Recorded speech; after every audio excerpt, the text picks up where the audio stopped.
सभी संतों को नमन, सभी हजरातों को बंदगी। विरह केवल किसी के नाम मिलने की पीड़ा नहीं, ये एक आध्यात्मिक यात्रा की महत्वपूर्ण पड़ाव है जो हर उस व्यक्ति के जीवन में आता है, वो जो सच्चे दिल से परमात्मा को पाने की चाह रखता है। कबीर साहब की वाणी में ये विरह भाव बार बार झलकती है, कभी तड़प बनकर, कभी प्रतीक्षा बनकर और कभी मौन पुकार बनकर। इस श्रृंखला में हम कबीर साहब की विरह से जुड़ी साखियत के माध्यम से उनकी उस भीतर की ज्वाला को समझने की प्रयास करेंगे जो आत्मा को परमात्मा की ओर खींचता है। तो आइए मित्रों, कबीर साहब की इस विरह भाव में डूबते हैं और अपने भीतर भी उस पुकार को महसूस करते हैं। सदगुरु कबीर साहब कहते हैं, विरह तेज तन में तपे, अंग सबे अकलाए, घट सुना जीव पीऊ में, मौत धुनी फिर जाए। जैसे जैसे हम कबीर साहब की विरह बाहों में उतरते हैं, पहली साखी हमें सीधे उनके अंदर की जलती हुई अग्नि कुंड तक लेके जाती है। हमने जो साखी सुनी वो केवल शब्द नहीं बल्कि एक साधक की आत्मा की चीख है जो परमात्मा से मिलन के तड़प में जल रही है। विरह तेज तन में तपे, अंग सबे अकलाए। यहाँ कबीर साहब उस विरह को तेज यानी आग के तरह बताते हैं जो सिर्फ मन को नहीं पूरे शरीर को जला रही है। हर अंग, हर सांस, शरीर का हर हिस्सा बेचैन है, जैसे शरीर के भीतर कोई अदृश्य पीड़ा की लहर दौड़ रही हो। ये कोई सांसारिक विरह नहीं, ये उस आत्मा की अद्वैत वेदना है जो अपने सोच आत्मा परमात्मा से अलग हो गई है। घट सुना जीव पीऊ में, मौत ढूंढी फिर जाए। कबीर साहब आगे कहते हैं कि आत्मा की ये घट, ये यानी हमारा अंतर मन अब खाली हो गया है, क्योंकि उसमें वो प्रीतम पीऊ यानी परमात्मा नहीं है। जब परमात्मा ही नहीं है तो जीवन का क्या अर्थ है। ये विरह इतना गहरा है कि आत्मा भी मौत को भी पुकारने लगती है, लेकिन मौत भी जैसे उसे राहत देने से इनकार करती है। मित्रों, यहाँ कबीर साहब हमें एक बहुत बड़ी सच दिखा रहे हैं कि जब तक आत्मा अपने मूल से नहीं जुड़ता तब तक ना इस जीवन में शांति मिलती, ना मृत्यु यानी मौत। ये वो तड़प है जो सांसारिक प्रेम में नहीं मिलती, वो सिर्फ उस साधक को ही समझ में आती है जो सच में परमात्मा को अपने भीतर महसूस करना चाहता है। कबीर साहब आगे कहते हैं, अखियन तो झाई पड़ी, पंथ निहार निहार, जिविया तो छाला पड़ा, नाम पुकार पुकार। कबीर साहब का विरह केवल मन में नहीं बल्कि शरीर के हर अंग में उतर चुका है। वो परमात्मा के मिलन के इंतजार में ऐसे तपते हैं कि उनकी आंखें और जुबान तक उस दर्द को झेलने लगती है।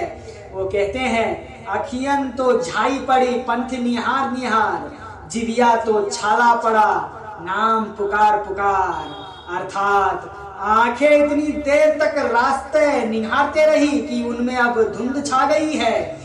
हर रोज हर पल बस एक ही इंतजार कि कब मेरे साईं, मेरे परमात्मा इस राह से आएंगे। और जुबान पर इतनी बार उनकी नाम आई है कि उस पर छाले पड़ गई है, लेकिन ना आंखों की थकान रुकी, ना नाम की लेने की लगन कम हुई। ये कोई बनावटी भक्ति नहीं है दोस्तों, ये वो एक गहरी पुकार है जो प्रेम से निकली है, जो सच्चे मिलन की प्यास से जन्मी है। कबीर साहब हमें सिखा रहे हैं कि जब हमारी आंखें हर समय उसे ही खोजते रहे, जब हमारी जुबान उसी का नाम लेते थके नहीं, तभी हम उस मिलन के लायक बनते हैं। कबीर साहब आगे कहते हैं, नैनन तो झरी लाइया, रहत बहत नहीं विश्वास, पपिया जो भी पीऊ घटे, पिया मिलन की आस। कभी आपने किसी को इस हद तक याद किया है जो आंखों से आंसू भी रुकने का नाम ना ले?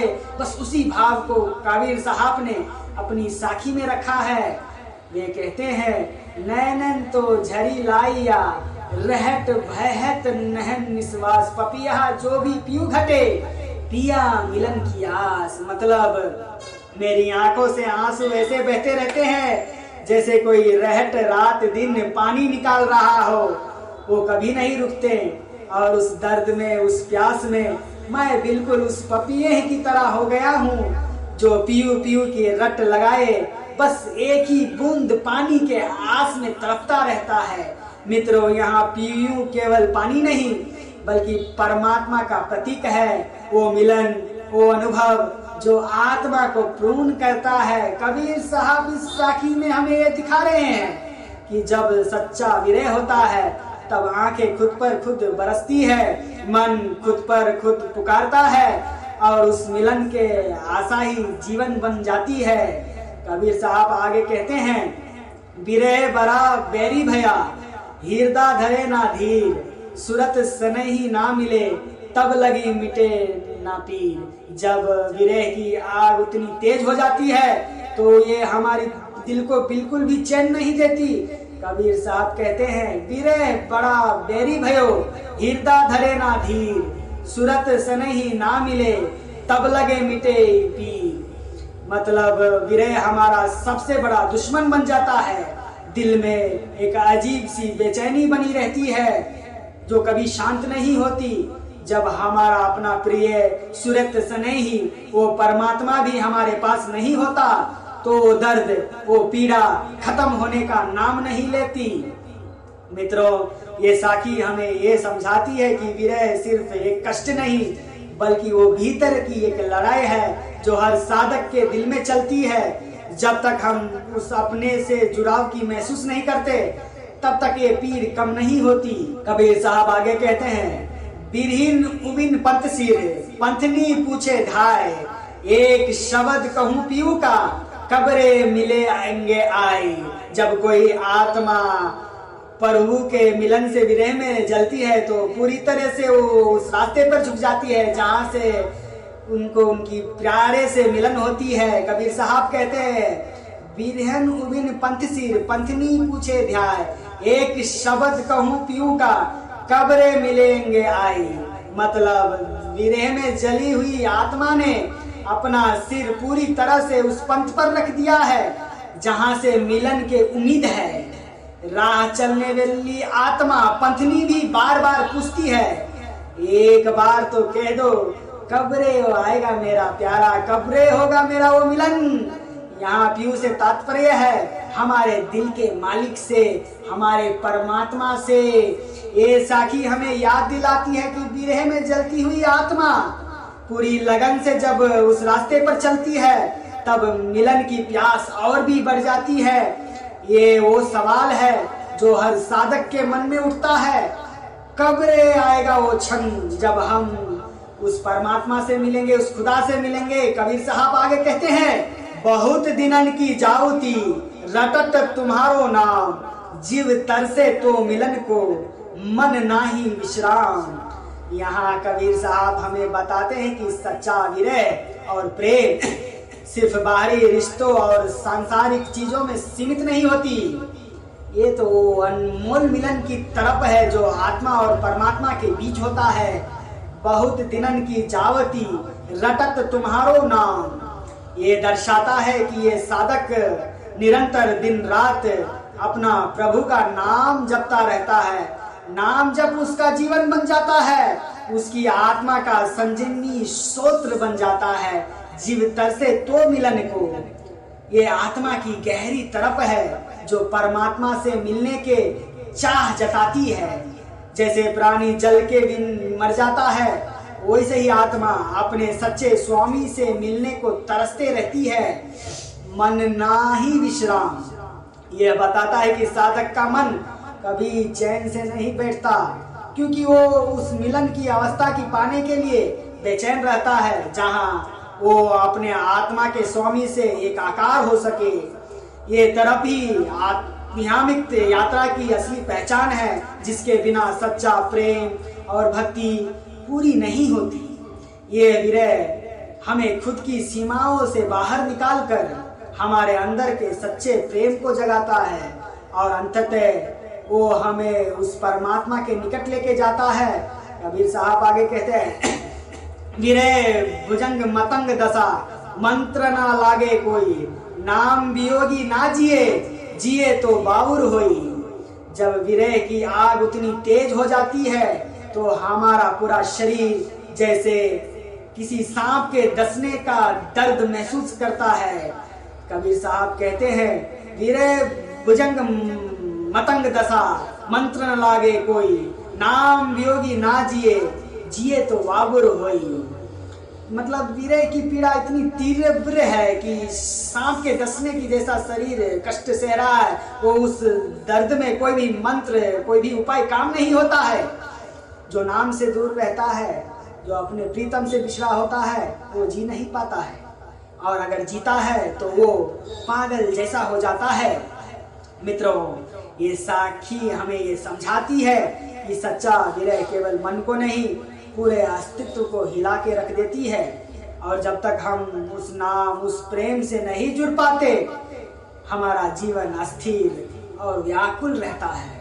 कबीर साहब आगे कहते हैं, विरह भुजंग मतंग टिके, किया कलेजे घाव, बिरहन अंग ना मोड़िए, जो मावे ता खाओ। जब विरह की पीड़ा गहरी हो जाती है तो हमारे दिल के अंदर तक भी घाव कर देती है। कबीर साहब आगे कहते हैं, विरह भुजंग मत बैठ के, किया कलेजे घाव, बिरहन अंग ना मोड़िए, जो मावे त्या खाओ। जब विरह की पीड़ा गहरी हो जाती है तो वो हमारे दिल के अंदर तक भी घाव कर देती है। कबीर साहब कहते हैं, विरह भुजंग में तो बैठ के, किया कलेजे बैठ के घाव, बिरहन अंग ना मोड़िए, जो मांगे त्या खाओ। विरह की भुजंग की तरह कलेजे के ऊपर घाव कर चुका है। विरह की भुजंग की तरह कलेजे पर घाव कर चुका है, फिर भी विरह में डूबी आत्मा उस दर्द से पलटी नहीं मारती। जैसे गहरे जख्म में कोई पड़े हुए मवाद को छोड़ना नहीं चाहता, वैसे ही विरह में पड़े हुए उस पीड़ा को छोड़ने की तैयार नहीं होती। ये साखी हमें सिखाती है कि विरह का दर्द इतना गहरा होता है कि वो हमारी आत्मा का हिस्सा बन जाता है, और उस पीड़ा से भागना नहीं बल्कि उसे समझना और सहना ही भक्ति की यात्रा का हिस्सा होता है। कबीर साहब आगे कहते हैं, बिराह पीऊ पठाइयो, कहीं साधु पर मोधी, जा घट ताला वेलिया, ताको लाओ सोधी। जब विरह की पीड़ा इतनी गहरी हो जाती है, जब खुद सहना मुश्किल हो जाता है, तो कबीर साहब कहते हैं, बिराह पीऊ पढ़ाइयो, कहीं साधु पर मोधी, जा घट ताला वेलिया, ताको लाओ सोधी। यहाँ कबीर साहब कहते हैं कि जब विरह की पीड़ा बहुत ज्यादा बढ़ जाए और मन में उसे सहना मुश्किल हो जाओ, तब उस पीड़ा को वैसे परम ज्ञानी साधुओं के पास भेजो, जो गहरे समुद्र के तरह उस गहराई में डूबकर हृदय की तालाब को जानते हो, अंदरूनी शांति को स्थान को जानता हो। ऐसे साधु जो हृदय के तालाब की गहराई को भी जानते हैं, वही उस विरह को समझकर उसका सही इलाज कर सकते हैं, मेडिसिन दे सकते हैं। प्यारे मित्रों, जब हम अपने अंदर की प्यारे विरह की पीड़ा को उसको सहने में असमर्थ हो, तो ऐसे गुरु की, ऐसी साधु की तलाश करना चाहिए जो हमारे दिल को गहराई को समझ सके और उस पीड़ा को कम करने का सही रास्ता बता सके। और कबीर साहब अब कहते हैं, विरह जलंती देख कर साईं आए धाए, प्रेम बूंद से छिड़क कर जलती ले मुझाए। जब विरह की आग दिल में जलती है तो कबीर साहब कहते हैं, उसी समय सच्चा साईं हमारे पास दौड़ के आता है। विरह जलंती देखकर साईं आए धाए, प्रेम बूंद से छिड़क कर जलती लय मुझाए। मतलब विरह की तीव्र आग को देखकर साईं ये प्रेम को एक एक बूंद से उस आग को मुझाने लगता है। यह प्रेम की बूंदे जैसे ठंडे पानी की बूंदे हो, जो जलती हुई आत्मा को शांति देती है।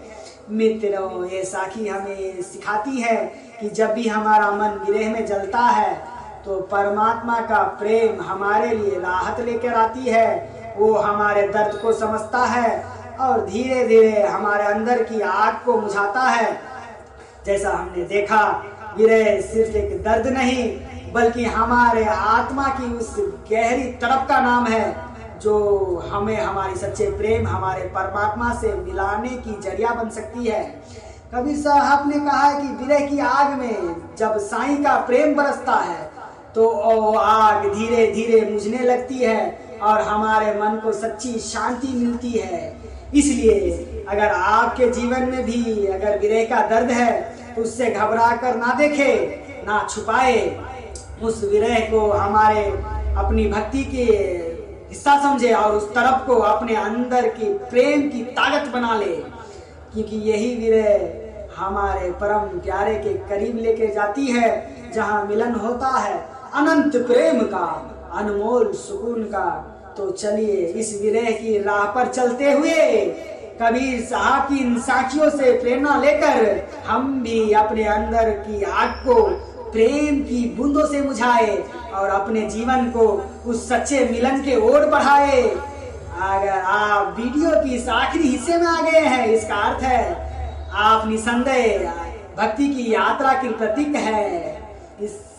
आज की इस वीडियो को यही समाप्त करते हुए आपसे विदा लेते हैं और मिलते हैं आपसे अगले भाग में। धन्यवाद। माँ ओम नमः शिवाय। ये विरह वहां भी हुआ था प्यारे मित्रों, जब गोपियों को प्रभु कृष्ण ने छोड़ के गए थे।